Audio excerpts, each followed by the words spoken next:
Guys, Khalifa bongkar siapa Tom Lembong sebenarnya. Mohon maaf ya, saya kalau ngomong lugas-lugas saja. Kita yang di sini itu nggak ada apa-apanya dibanding Pak Tom secara integritas. Dia pemilik megaplex, keluarganya pemilik kasur yang Anda pakai di rumah itu. Dia tidak butuh dengan uang receh di kompres, nggak butuh dia. Dia masuk ke dalam politik, minta izin pada istrinya, mengatakan ini jalan Tuhan. Kenapa jalan Tuhan? Karena setiap orang beriman wajib melayani orang lain, terutama fokusnya dia dalam menjaga ekonomi.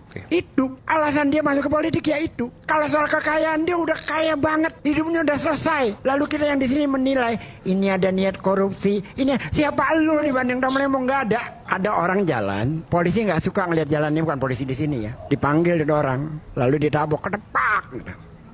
Tuh orang bingung dong, salah saya apa Pak koordinator? Buka dompet kamu, dibuka ada gambar porno, nah itu salah lu. Digambar dulu baru dicari salahnya. Tom Lembong penjarain dulu baru cari salahnya, gitu kira-kira. Kacau ya guys. Hukum di negeri ini, inilah hukum di negeri ini ya guys, dimana orang seperti Pak Tom Lembong yang integritas bahkan kekayaannya tidak perlu diragukan lagi, itu bisa divonis penjara 4,5 tahun ya guys. Bagaimana kita ya yang masyarakat biasa, apa jaminan hukum bagi kita guys? Jikalau penguasa berkehendak kita dihukum, maka tidak ada yang bisa menghalangi ya. Contohnya saja seperti Pak Tom Lembong yang integritasnya jelas-jelas seperti yang dikatakan oleh Bung Ges Khalifa tadi, itu saja bisa dihukum 4,5 tahun guys. Tetapi ironinya, ada seseorang yang jelas-jelas sering berbohong, sering ingkar janji. Jangankan soal integritas, bahkan ijazahnya pun itu diragukan ya guys. Ada itu orang ya guys, yang kemarin baru reuni, dan reuninya pun itu diragukan ya. Ada seseorang yang mengaku namanya itu Mulyono, tetapi setelah ditelusuri oleh netizen, ternyata namanya itu Wakidi guys. Dan Pak Wakidi ini disebut-sebut adalah sebagai calo bus begitu ya. Ya, itulah yang dikatakan netizen. Wakidi ini adalah calo sopir bus. Dan tidak hanya netizen yang menyelidiki Pak Wakidi ini, ada juga anggota dari DPR RI ya. Anggota dari DPR RI ini benar-benar menelusuri atau menginvestigasi soal Pak Wakidi ini guys. Apakah benar Pak Wakidi ini adalah seorang calo bus? Mari kita lihat apa yang dikatakan oleh anggota DPR RI berikut ini guys. Tadi sudah melakukan sedikit investigasi. Sudah, saya sudah investigasi. Jadi saya sudah ketemu sama pentolan terminal. Ya saya itu punya akses kemana-mana karena maklum saya pernah menjadi anggota DPR termuda Surakarta 2 periode dan komisi saya adalah Komisi Kesejahteraan Rakyat, membidangi antara lain perburuan, tenaga kerja, pendidikan dan sebagainya. Nah, singkat kata, saya sudah ketemu dan yang bersangkutan namanya adalah Wakidi. Bukan Mulyono ya? Bukan ya.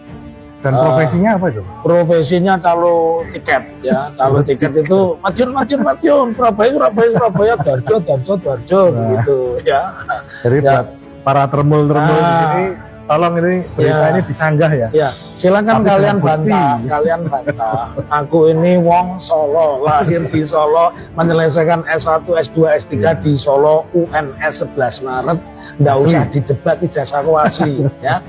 Teman-temannya asli juga. Teman-temannya asli semua, ada semua. Dan teman saya kalau ditanya disertasi ya ngerti, tanya skrip. Nah, kembali ke tadi ya, bahwa menurut saya ketika seseorang di dalam posisi terpojok yang bernama Wakidi bukan Mulyono ya, yang ternyata Wakidi, dia 5 tahun yang lalu itu adalah calo tiket terminal. Jadi calo tiket terminal ada yang memang bagian dari bis, tapi kalau dia ini bebas. Jadi misalkan nganjuk carupan.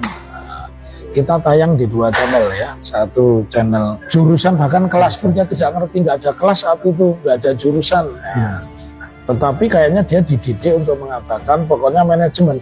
Mungkin yang dimaksudkan itu apa namanya, bukan ekonomi manajemen atau manajemen ekonomi, tapi manajemen hasil hutan gitu ya. Tapi dia nggak hafal. Terus ada pertanyaan yang juga tidak bisa dijawab, itu pertanyaan apakah Bapak juga jurusan teknologi kayu? Wah, saya tidak nggak ada jurusan-jurusan, tapi skripsi saya mengambil ekonomi manajemen. Jadi dari dua cerita itu mengesankan dia itu soal ini menurut saya akan sampaikan kepada warga Solo, ini pendapatmu apa ini kaitannya dengan Wakidi yang mengaku nama Mulyono bilang kehutanan tapi tidak ada jurusan, bahkan skripsinya pun Juga di manajemen ekonomi, Iya. Ekonomi manajemen, Janggal padahal sebenarnya dia masih bisa memakai Ya manajemen. kacau kalau memang benar reuninya itu direkayasa ya, katakanlah direkayasa, masa semua yang dilakukan oleh mereka itu harus direkayasa, guys. Tapi ya memang kalau sudah berbohong itu untuk menutupi kebohongannya, maka dia akan berbohong yang berikutnya, begitu kata pepatah ya, guys. Tetapi yang saya bingung, kenapa masih ada orang yang membelanya, guys.